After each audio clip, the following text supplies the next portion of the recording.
Hello বন্ধুরা, আবারও চলে আসলাম তোমাদের সামনে নতুন একটা ভিডিও নিয়ে।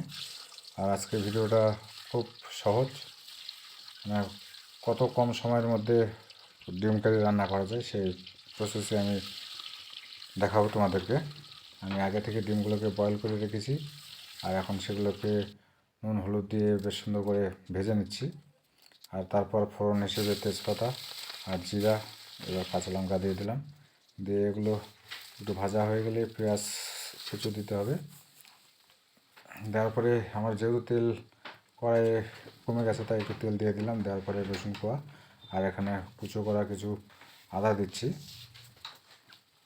আদাটা এইভাবে আমি কুচো করে নিচ্ছি। নেওয়ার পরে এটাকে খুব সুন্দর করে ফ্রাই করতে হবে। ফ্রাই হয়ে গেলে আগে থেকে আমি আলু সেদ্ধ করে রেখেছি, এই সেদ্ধ আলুটাকে দিয়ে দেবো। আর এই সেদ্ধ আলুর জন্যই এই রেসিপিটা খুব তাড়াতাড়ি হবে। এরপর হলুদ গুঁড়া, শুকনো লঙ্কার গুঁড়া আর জিরার গুঁড়া দিয়ে দিলাম।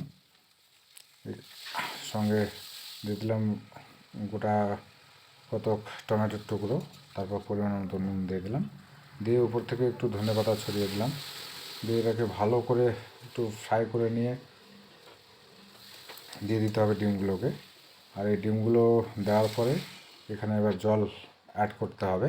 আর এই জলটা একদম কারির জন্য কিংবা ঝোলের জন্য, এখানে এক্সট্রা করে আর কষা করতে হবে না, কারণ কষা আমি আগেই করে নিয়েছি, তোমরা দেখতে পেলে ভালো করে।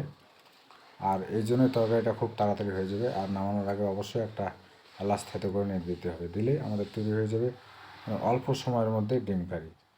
যদি ভিডিওটা ভালো লাগে অবশ্যই তোমরা লাইক কমেন্ট করবে। আর সকলে ভালো থাকবে, সুস্থ থাকবে। সকলকে অনেক ধন্যবাদ।